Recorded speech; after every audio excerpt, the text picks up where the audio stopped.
नमस्कार साथियों, स्वागत है आप सभी का आपके अपने YouTube channel India education service पर। मैं सावन कुमार। आज हमारे क्लास का पार्ट 7 है। हिस्ट्री में आज पढ़ेंगे जर्मनी और इटली के निर्माण के बारे में, मतलब जर्मनी का और इटली का एकीकरण। इसमें जो बिस्मार्क की भूमिका है उसके बारे में पढ़ेंगे। बिस्मार्क की भूमिका के बारे में पढ़ेंगे और अब तक के जो हमने देख लिया कि उदारवादी और जो रूढ़िवादी व्यक्ति थे उनके द्वारा जो मिलजुल कर जो आंदोलन चलाया जा रहा था निरंकुश शासक के खिलाफ, किसान और मजदूरों के साथ मिलकर के जो चलाया जा रहा आंदोलन था उसे जो भंग कर दिया गया और 11 मजदूरों को जो गोली मारा गया और जो उसका संसद भवन था उसे भंग कर दिया गया। उसके आगे अब देखेंगे कि जो वहाँ प्रसा में जो अब आने वाला जो निरंकुश शासक था पुनः विद्रोह जो हुआ उसके बारे में को जो राष्ट्रवाद का उदय होगा और नया जो संविधान आएगा, जो राजशाही जो लोग जीते उन लोगों ने वो लोग जान गए कि अब ऐसे हमारा शासन चलने वाला नहीं है। जनता को बिना अधिकार दिए हुए हमें यहाँ शासन करने का नहीं दिया जाएगा। तो उसके आगे पढ़ना है। और जर्मनी और इटली दोनों पे जो उसके छोटे छोटे भूभाग पर जो अलग अलग शासकों का राज था, जमींदारों का राज था, भूस्वामियों का राज था, उसके बारे में और उनके खिलाफ जो विद्रोह होगा और उसका इटली का और जर्मनी का एकीकरण होगा, इसके बारे में पढ़ना है। तो सबसे पहले इसमें हमारा हेडिंग है कि क्या सेना राष्ट्र के निर्माता हो सकती है। तो आज जानना है कि क्या सेना के द्वारा एक देश का निर्माण किया जा सकता है, उसके बारे में पढ़ेंगे। तो ये जो यूरोप में जो पहले जो चल रहा था उसमें बिस्मार्क एक सेना का नेतृत्व करता था, मतलब उसका सैनिक था। उसने अपना जर्मनी के एकीकरण के लिए बहुत अच्छी महत्वपूर्ण भूमिका निभाई, उसके बारे में पढ़ना है। तो शुरू करते हैं। 1848 के बाद यूरोप में राष्ट्रवाद का जनतंत्र और क्रांति से अलगाव होने लगा। तो 1848 में जो संसद भवन भंग हो गया, जब संसद भवन ही भंग हो गया 831 जो निर्वाचित सदस्य थे उन्हें कैद कर लिया गया और मजदूरों को गोली मार दी गई। तो जो ये जो जनतंत्र और क्रांतिकारियों थे उनकी जो संगठन थे उन्हें भंग कर दिया गया। राज्य की सत्ता को बढ़ाने एवं पूरे यूरोप पर राजनीतिक प्रभुत्व हासिल करने के लिए रूढ़िवादियों ने अक्सर राष्ट्रवादी भावना का इस्तेमाल किया था। तो जो रूढ़िवादी थे, तो अब तक के हमने पहले पढ़ लिया कि राष्ट्रवाद की भावना को रूढ़िवादी ने अपना प्रमुख हथियार बनाया देश के आज़ादी के लिए, देश के स्वतंत्रता के लिए, निरंकुश शासक को भगाने के लिए। ये सब जो अवसर थे उसका यूज किया, राष्ट्रवाद को एक हथियार के तौर पर यूज किया। इसे उस प्रक्रिया में देखा जा सकता है जिसमें जर्मनी और इटली के एकीकृत होकर राष्ट्र राज्य बने थे। जैसे आपने देखा है कि राष्ट्रवादी भावना मध्य वर्गीय जर्मनी लोगों में काफ़ी व्याप्त थी। तो ये जो जर्मन और प्रसा के जो लोग थे उनमें राष्ट्रवाद की भावना काफ़ी थी। तो वो लोग हमेशा विद्रोह करते थे और रूढ़िवादी उदारवादियों के साथ मिलकर मजदूर, किसान और मध्य वर्ग के जो लोग थे सभी मिलकर के आंदोलन किया करते थे। तो जिसमें जर्मन के लोग सबसे ज़्यादा राष्ट्रवाद की भावना से प्रेरित थे और उनका फल उन्हें जर्मनी के एकीकरण के साथ मिला। तो आज हम लोग आगे पढ़ेंगे कि उन्होंने 1848 में जर्मन महासंघ के विभिन्न इलाकों को जोड़कर एक निर्वाचित संसद द्वारा शासित राष्ट्र राज्य बनाने का प्रयास किया गया था, मगर राष्ट्र निर्माण की यह उदारवादी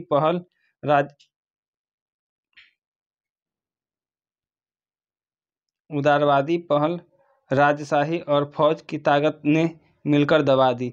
तो जो संसद भवन था, इसमें मतलब है कि जो संसद भवन है जो 831 निर्वाचित सदस्य थे, उन्होंने जो महिला को अधिकार नहीं दिया, जिससे महिला को मत देने का अधिकार नहीं दिया, जिससे महिला संगठन नाराज हो गया और उन्होंने प्रेस की स्वतंत्रता और अपना नए नए संगठन बनाने लगे और उदारवादियों के आंदोलन से उन्होंने अलग हो गए।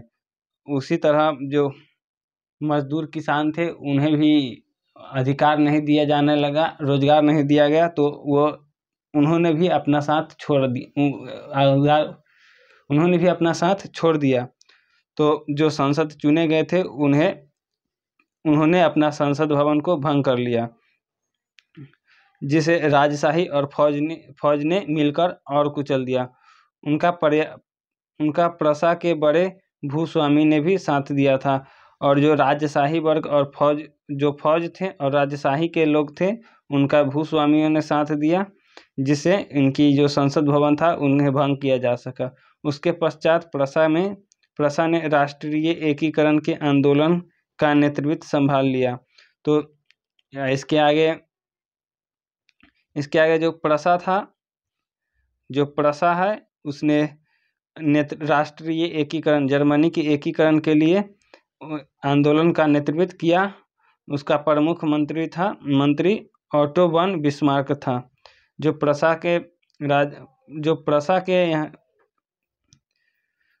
प्रशा ने राष्ट्र की एकीकरण के लिए जो अपना आंदोलन संभाला, उसका जो सबसे प्रमुख मंत्री था ऑटो वन बिस्मार्क। जो प्रशा के जो मंत्री थे वो ऑटो वन बिस्मार्क था। ऑटो वन बिस्मार्क, जिसने जर्मनी के एकीकरण के लिए महत्वपूर्ण भूमिका निभाई, वह इस प्रक्रिया का जनक बना। जो यह बिस्मार्क जो था वह प्रशा की सेना का और नौकरशाही के मदद से उन्होंने 7 वर्ष तक युद्ध किया। जो बिस्मार्क थे उन्होंने 7 वर्षों तक युद्ध किया और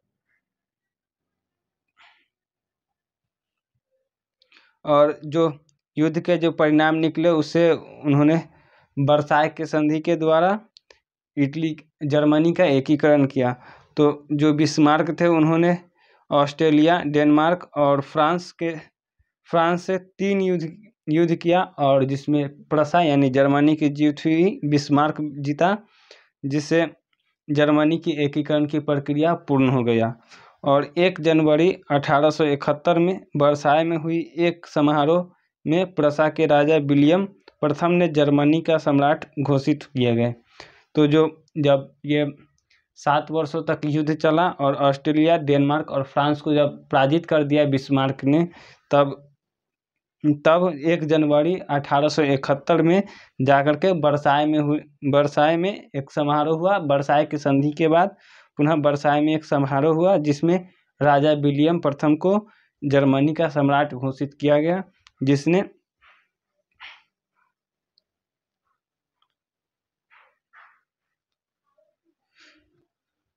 18 जनवरी 1871 की सुबह बेहद ठंडी थी। जर्मन राज्यों के राजकुमारों, सेना के प्रतिनिधि और प्रमुख मंत्री ऑटो वन बिस्मार्क समेत प्रशा के महत्वपूर्ण मंत्रियों की एक बैठक वर्साय के महल के बेहद ठंडे शीश महल में हुई। शीश महल को हॉल ऑफ मिरर्स कहा जाता है। सभा ने प्रशा के काइजर विलियम प्रथम के नेतृत्व में एक नए जर्मन सम्राट की घोषणा की। तो इसमें बतलाया गया है 18 जनवरी 1871 की सुबह है, और जो बहुत ठंडी है, तो बहुत ठंडी है, काफ़ी ठंडी है। और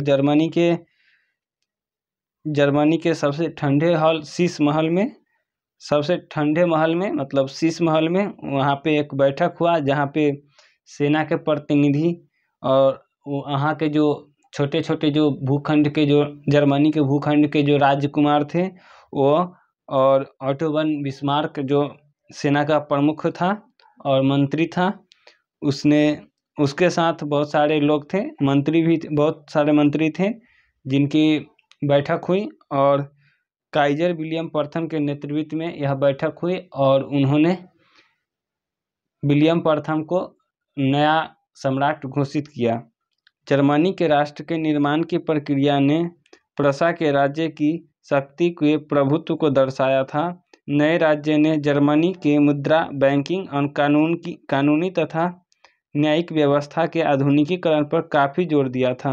जर्मनी के जब एकीकरण किया गया तो उसका जो संविधान बना, जिसमें मुद्रा, बैंकिंग प्रणाली और कानून तथा न्याय की जो व्यवस्था थी उसमें काफ़ी आधुनिकीकरण लाई गई, जिससे वहाँ पे शक्ति संतुलन और शक्ति के प्रभुत्व का स्थापित किया गया। प्रशा द्वारा उठाए गए कदम और उसकी कार्रवाई बाकी जर्मनी के अक्सर एक मॉडल बना। तो जो प्रशा ने जो ये कदम उठाए, सेना मंत्री और राजकुमारों के द्वारा जो यह कदम उठाए गए, जो जर्मनी यानी पूरे यूरोप के लिए एक नया मॉडल बन के आया, जो जर्मनी के एकीकरण में जो हुआ। तो ये जर्मनी का एकीकरण था। अब आगे इटली का एकीकरण के बारे में पढ़ना है। तो जर्मनी के एकीकरण में काफ़ी कुछ जानने को मिला, जिसमें विलियम प्रथम को वहाँ का साम्राज्य घोषित किया जाता है, वहाँ का सम्राट घोषित किया जाता है। और ये जो हुआ काइजर विलियम के नेतृत्व में किया गया, जहाँ पे बिस्मार्क जो मंत्री था वह काफ़ी अच्छी भूमिका निभाता है और सेना के साथ लगातार संपर्क के साथ उसने ऑस्ट्रिया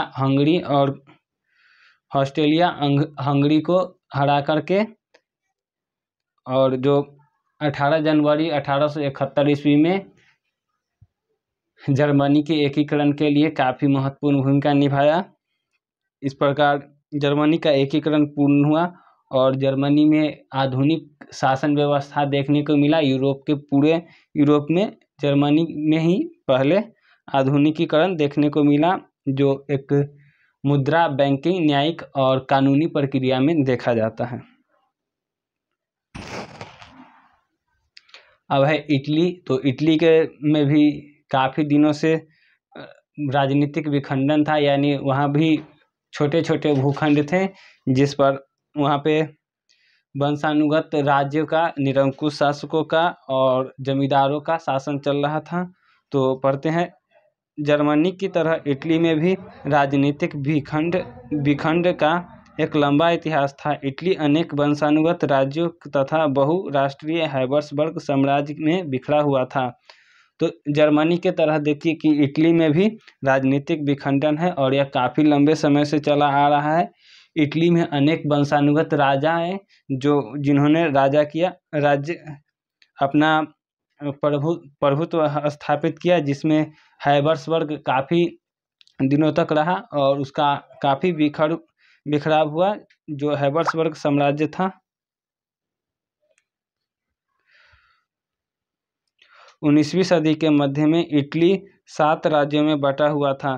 तो 19वीं सदी में इटली का बहुत ज़्यादा विखंडन हुआ। वह अब तक 7 भागों में टूट चुका था, जिनका एकीकरण होना था, जिनमें से केवल एक सार्डिनिया पिडमॉन्ट ने एक इतालवी घराने का शासन था।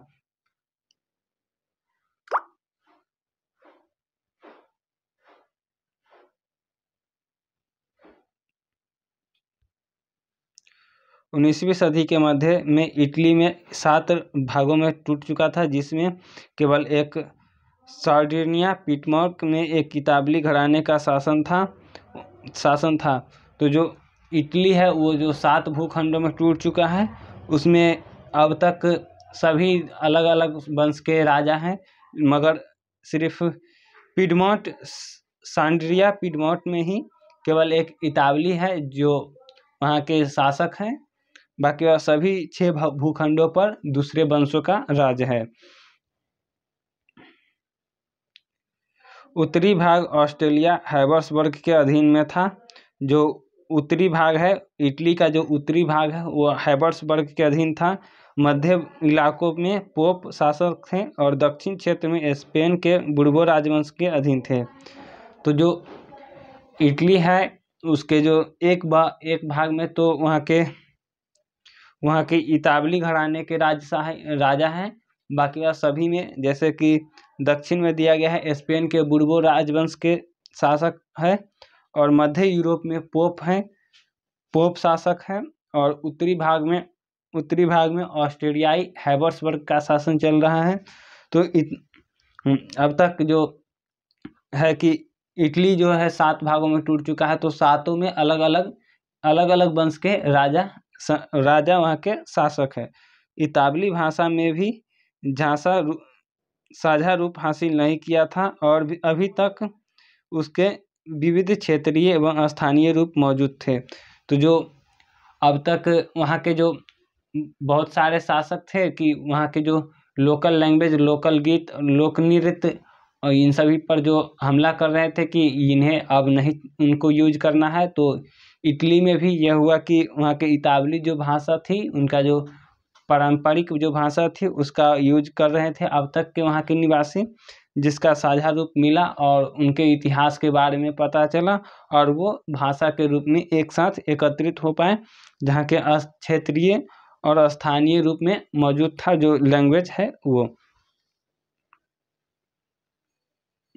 जैसे ये मैप में है कि अलग अलग जगहों पर अलग अलग शासक राज कर रहे हैं। यह जर्मनी के एकीकरण का है। 1830 के दशक में ज्यूसेफ मैत्सिनी ने एकीकृत इतालवी गणराज्य के लिए एक सुविचारित कार्यक्रम प्रस्तुत करने की कोशिश की थी। उसने अपने उद्देश्य के प्रसार के लिए यंग इटली नामक एक गुप्त संगठन भी बनाया था।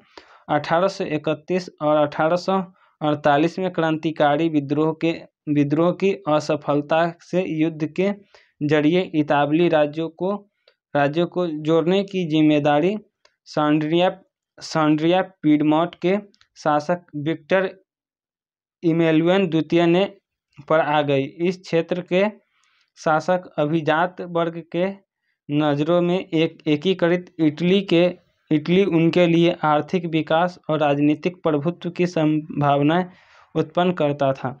तो 1830 का दशक है यहाँ इटली में अभी 1830 का दशक है, जिसमें मैत्सिनी जो है वह इटली के एकीकरण के लिए एक गणराज्य बनाने के लिए उसे एक कार्यक्रम प्रस्तुत करता है जो अपने मित्रों के साथ कर रहा है और यंग इटली नामक एक गुप्त संगठन बनाता है। अभी जैसे जैकोबिन क्लब बनाए गए थे उसी तरह उसने यंग इटली का स्थापना किया जो एक गुप्त संगठन था, ताकि वहाँ के शासक को पता न चले और काफ़ी लोग उससे जुड़ जाए और वहाँ विद्रोह किया जा सके। इसके लिए 1831 से 48 तक में क्रांतिकारी विद्रोह की जो असफलता से युद्ध के जरिए इतालवी राज्यों को जोड़ने की जिम्मेदारी पीडमोंट के शासक विक्टर इमैनुएल द्वितीय पर आ गई थी। 1831 से 1848 तक जो क्रांतिकारी विद्रोह कर रहे थे, ये गुप्त संगठन के अलावे जो ये सब जो युद्ध कर रहे थे वो जो असफल हो गया, उसका जो जिम्मेदारी था वह विक्टर इमैनुएल द्वितीय के द्वारा ने अपने ऊपर लिया। तो जो इटली के एकीकरण के लिए अब तक के जो प्रयास किए गए वो असफल थे।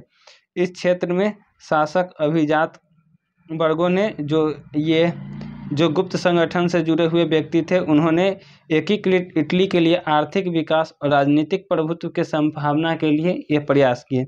उन्होंने जो यंग इटली की स्थापना में जो लोग सदस्य बने, उन्होंने यह सोच के किया कि हमारे इटली का आर्थिक विकास होगा और उन्हें भी राजनीतिक में मौका दिया जाएगा, इसीलिए उन्होंने इटली के एकीकरण के लिए जोर दिया। तो मंत्री प्रमुख काबूर जिसने इटली के प्रदेशों को एकीकृत करने वाले आंदोलनों का नेतृत्व किया। तो एक मंत्री है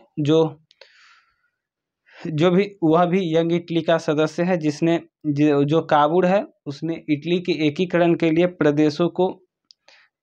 प्रदेशों में जो आंदोलन चलाए जा रहे थे उसका नेतृत्व किया। और न तो एक क्रांतिकारी था और न ही वह जनतंत्र में विश्वास रखने वाला था।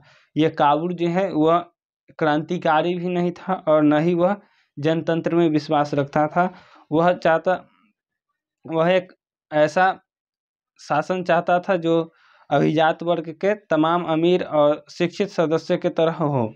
वह चाहता था कि वहाँ के जो भी लोग हों वह काफ़ी पैसे वाला हो और शिक्षित हो। इतालवी भाषा से कहीं बेहतर फ्रेंच बोलता था। फ्रांस से सांड्रिया पीडमोंट की एक चतुर कूटनीतिक संधि जिसके पीछे काबुल का हाथ था से सार्डिनिया पीडमोंट 1859 में ऑस्ट्रेलियाई बलों को हरा पाने में कामयाब हुआ। तो कभी 1859 में वहाँ लड़ाई हुआ जो कि काबुल के द्वारा जीत लिया गया। नियमित सैनिकों के अलावे ज्यूसेफ गैरिबाल्डी के नेतृत्व में भारी संख्या में सशस्त्र स्वयंसेवकों ने इस युद्ध में हिस्सा लिया। जो गैरिबाल्डी हैं वो भी बिस्मार्क की तरह जो गैरिबाल्डी है वो भी मेस्नी के तरह स्वयंसेवक है। वो भी सेना में है और उसने भी युद्ध में जो हो रहा है उसके नेतृत्व के लिए अपने आप को एक सैनिक के रूप में नियमित और प्रशिक्षित किया। 1860 में वे दक्षिण इटली और दो सिसिलियों के राज्य में प्रवेश कर और स्पेनी शासकों को हटाने के लिए स्थानीय किसानों का समर्थन पाने में सफल रहे। 1861 में इमैनुएल द्वितीय को एकीकृत इटली का राजा घोषित किया गया। तो जो ये गैरिबाल्डी है वह एक सैनिक है और यह 1860 में युद्ध करते हुए दक्षिण इटली और दो सिसिलियों राज्यों में प्रवेश कर गया जो वहाँ पे है और वहाँ के स्थानीय किसानों से मिला और उनके साथ उनका समर्थन पाकर के इमैनुएल द्वितीय को एकीकृत इटली का 1861 में वहाँ का राजा घोषित कर देता है। मगर इटली के अधिकांश निवासी जिसमें निरक्षरता की दर काफ़ी ऊंची थी अभी तक उदारवादी राष्ट्रवादी विचारधारा से अनजान थे। मगर जो इटली के लोग थे वह उतने जो किसान वर्ग के लोग और मजदूर वर्ग के लोग थे वह शिक्षित नहीं थे जिन्हें उदारवाद और राष्ट्रवाद के बारे में तनिक भी जानकारी नहीं थी। मतलब वो पूरा अनजान थे कि यह उदारवाद और राष्ट्रवाद होता क्या है। वो उदारवाद और राष्ट्रवाद के बारे में तनिक भी नहीं जानते थे। वहाँ के जो जितने भी निवासी थे वह निरक्षर थे। तो दक्षिण इटली में जिन आम किसानों ने गैरिबाल्डी को समर्थन दिया उन्हें इतालियों के बारे में कभी सुना ही नहीं था और वे मानते थे कि ला टानिया विक्टर इमैनुएल की पत्नी है। जो ला टानिया नाम की कोई औरत है या महिला है जिसे विक्टर इमैनुएल की पत्नी मानते हैं। वो वहाँ के जो इटली के जो आम निवासी हैं मतलब किसान और मजदूर के जो लोग हैं वो सभी ये विश्वास किया करते थे।